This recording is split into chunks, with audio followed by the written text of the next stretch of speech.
Now, Ed and Lorraine Warren were mighty demonologists, but for them, there were some cases even they couldn't solve. This is top 5 scary paranormal investigations Ed and Lorraine Warren couldn't solve. Let me know down below in the comments which of these hauntings has got you up tonight.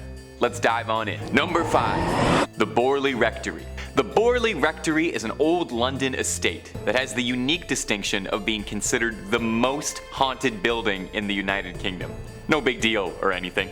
Almost immediately after its construction, the stories of hauntings started to come out.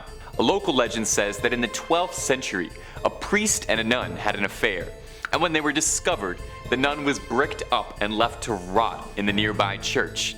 And since then, there's been all manner of legend about her spirit roaming, seemingly in the halls of the rectory. The film The Nun could possibly be based on this. In 1900, the 4 daughters of the estate owner all said they saw a nun wandering around the estate at night. When they tried to speak to her, they got no response. The family had repeatedly claimed they'd seen this nun around their property, and at one occasion, what they thought was the spectral apparition of a horse-drawn carriage with a headless rider. From there on, there was constant reportings of bizarre sounds, strange shadows. In 1927, the original family owning the estate had all passed, and a new family moved in and immediately started experiencing hauntings all the same.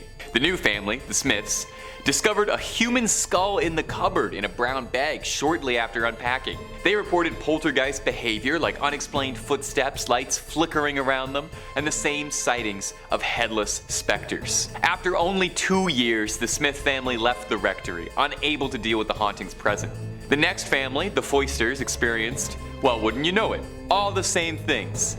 Objects flying around their home, and on one occasion, claimed that their daughter was attacked by something horrible. They swiftly moved out as well, and the last owner of the rectory would be Captain Gregson, who accidentally lit the estate ablaze while unpacking, knocking over a lantern. Although an insurance report claims that they think the fire was started intentionally, perhaps in a desperate attempt to cast away whatever evil remains in the Borley Rectory, or maybe he unleashed it onto the world. Now, my friends, if you want to hear more scary stories about haunted houses and just about everything else under the sun, we're the place to be. Subscribe and keep on creeping on. Number 4. Roland Doe. Now, the story of Roland Doe is fairly notable as far as famous exorcisms go, mainly because Roland Doe's case served as the inspiration for the legendary horror film The Exorcist. Roland Doe, a name for the anonymous boy, lived a quiet life in Maryland. He was the family's only son and didn't have much in the way of friends while growing up, save for his Aunt Harriet, a spiritualist and lover of the occult. When Roland was young, she gifted him a Ouija board and taught him how to use it. Now, in 1949, dear old Aunt Harriet would pass away, devastating Roland and the family. After her passing, the family started to experience strange, inexplicable occurrences around the home. Scratching would come from inside the walls, water would be leaking out of all the pipes, and curiously, Roland's bed would be moved around in the middle of the night. Confused, the family sought out the experts of everyone they knew, and their local minister suggested they needed the help of an exorcist. Priests came to exorcise the home and Roland, believing that the boy had been possessed by the devil. They strapped him to a mattress to begin, but had to stop when he broke the straps and slashed one of the clergymen with the strap. Red scratches appeared all over his body, reading out the word Louis. The family believed this was a sign they needed to move to St. Louis, where the family had relatives. From there, they were put into contact with a series of priests who would conduct round-the-clock exorcisms on Roland. The days would pass normally, but at night, the battle would begin when Roland would enter a trance-like state, speaking in Latin, gutturally growling, even threatening priests that Satan had taken him. For weeks, the priests toiled tirelessly to exorcise the demon, until eventually there was a miracle breakthrough. The priests called upon the power of St. Michael and told the demon he was coming to battle them. Roland woke the next morning and said he had a vision of Satan and St. Michael on a heavenly battlefield, fighting for control of his soul, and that he knew Satan was gone. From here, Roland lived a happy, healthy, normal life, and his case might have been forgotten if author William Blatty wasn't inspired by the case after reading a story about it in the paper. But without him, we never would have got The Exorcist, so it all worked out, mostly. Number 3. The Crescent Hotel. Now, the Crescent Hotel is a beautiful stop if you're ever visiting Arkansas. It's been called the Grand Old Lady of the Ozarks due to its gorgeous old Gothic design and wonderful view of the mountains. What a shame that such a beautiful spot is said to be home to tortured souls unable to move on. During construction of the Crescent Hotel, a worker named Michael plunged from the death, fatally landing in room 218. The room has since been a hotspot for paranormal activity, with bizarre noises and laughter reportedly heard by the guests. But this wouldn't be the only haunting present at the Crescent Hotel. You see, before it found life as a hotel resort and a spa, the Crescent Hotel was run by a charismatic charlatan named Norman Baker, who ran an alternative clinic out of the hotel, claiming the spring waters had restorative powers and could cure any ailments. Of course, Baker didn't even have the slightest medical experience or training and was far closer to a two-bit con man than he was a doctor. Patients would check in and never leave. Baker would promise patients a cure for everything up to cancer, when in reality he was just injecting them with corn silk and water. Baker was arrested for his crimes in 1949, but the souls of those he tormented wouldn't find peace yet. All throughout the hotel, guests report strange noises, scratchings, whisperings, with some going so far as to say they see ghastly figures, floating orbs, and such. There's even a notable ghost who wanders the halls. A nurse named Theodora is the hotel's most prominent ghost, who manifests as an old woman flustered out of room 14. She hates mess and discord, and many guests report that they'll discover their belongings have been rearranged if they're staying in her room. There's even sightings of a ghost cat named Morris, who luckily is a benevolent spirit. Guests report hearing purring or feeling a mysterious warm brushing against their legs. I just hope there's meow mix in the afterlife. Number 2. The Winchester House. William Winchester was the heir to the Winchester rifle throne, and married to his wife Sarah, they lived happily.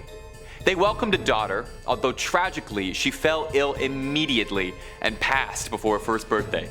Shortly after, William would pass as well, leaving Sarah alone, depressed, and with roughly $20 million kicking around. In 1886, Sarah used the money to move from Connecticut to California and began construction on her legacy, her mansion. It was built for 20 years. She paid workers night and day round the clock, demolishing one improvement to make another. But the house wasn't built like any other house. It seemed random, like it was being built out of a dream. A staircase that goes nowhere, ending at the ceiling. Multiple boarded up rooms. She spent roughly $5 million on the construction of the odd home. But why? Did she just want something to start conversations when dinner guests were over? Well, shortly after her family tragedies, Sarah visited a psychic for advice, who told her she was being cursed by the spirits of all the lives taken by her husband's rifles. That is a lot of angry cowboys. She was told she needed to build a mansion to capture the wandering souls and seal them away from the rest of the world, and she made it her life's mission to accomplish this. She thought that the house's bizarre design would confuse spirits and keep them at bay. I honestly don't know about that. I thought ghosts could float and go through walls. I don't even know if they would care. The house still stands and is a popular tourist spot for fledgling ghost hunters, who believe that her massive ghost trap did work and she's caught spirits, with reportings of mysterious sounds. There are some who even claim that Sarah herself has been trapped in her home, doomed to walk amongst the spirits she worked so hard to capture. Number 1. The Bell Witch. In the 1800s, a farmer named John Bell moved his family to Adams, Tennessee, onto a bountiful 300-acre farm. Bell quickly became a figurehead of the community, respected by many, and becoming a local leader at his town's church. For the Bell family, things were the brightest they've ever been. They were living the dream. But things wouldn't be good for long, and they'd find themselves in a nightmare. By 1817, strange things started to occur around the farmstead. John found a mysterious animal, a mutant hybrid that resembled a grotesque mix between a dog and a rabbit. The Bell children would complain to their father that they would hear strange sounds that sounded like vermin gnawing at all things in their bedrooms, and the children would wake up with scratches all over their bodies. At all hours of the day, everyone in the family would complain that they could hear faint whispering and singing, and that it sounded like an old woman was singing hymns on their wall. Most tragically, the Bells found a mysterious vial of liquid inside their home that no one could understand. Nervous about what it was, John Bell offered a small amount of it to their cat, who passed almost immediately after. For 3 long years, the Bell family was tormented by these strange occurrences, chalking it up to a mysterious entity that would later be known as the Bell Witch, named after the mysterious old humming that they kept hearing. In 1820, John Bell grew extremely ill, quickly descending in health and passing. At his funeral, the mourners complained that all they could hear was the laughing of an old woman, mocking and singing at the late John Bell. The farm was so notable that it even caught the attention of President Andrew Jackson, who in 1819, a year before John Bell's passing, visited it to see if the legends of the witch were true. Allegedly, as soon as his carriage arrived at the property, the horses refused to budge anymore. The animals can always tell. That's it for this video, my little ghouls and goblins. Thanks so much for watching. Creep on creeping on, and we'll see you in the next one.